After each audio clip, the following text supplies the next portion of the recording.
La députée La République En Marche de Rochefort et du Pays d'Aunis était l'invitée du Midi 6. Aujourd'hui, Frédéric Tufnel est notamment revenu sur la deuxième autorisation d'exploitation de l'incinérateur d'Échillais.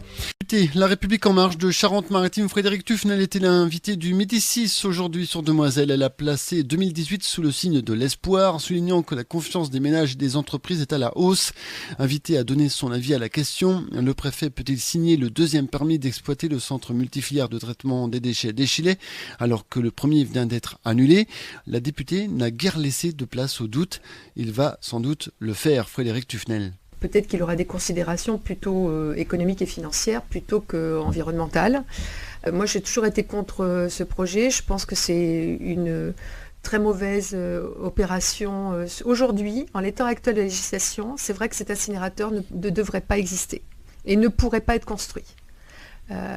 Maintenant, il est là. Qu'est-ce qu'on doit en faire? Est-ce qu'il doit être démoli? Est-ce qu'on doit donner l'autorisation d'exploiter? C'est au préfet de prendre sa décision. J'espère qu'il prendra sa responsabilité, parce que je crains que demain, il y ait, dans le cas d'une autorisation d'exploiter, les recours vont continuer.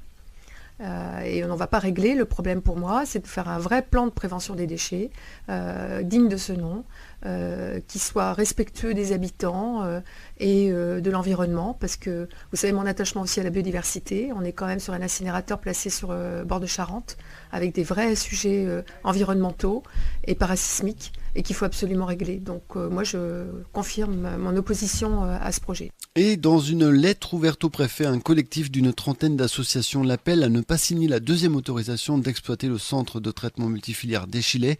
Et ce, je cite, au nom de l'intérêt général.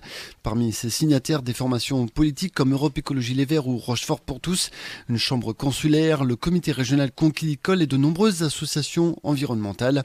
Le courrier invite le préfet à respecter la décision de justice qui a annulé la première autorisation d'exploiter et lui rappelle l'argumentaire développé depuis longtemps par les opposants.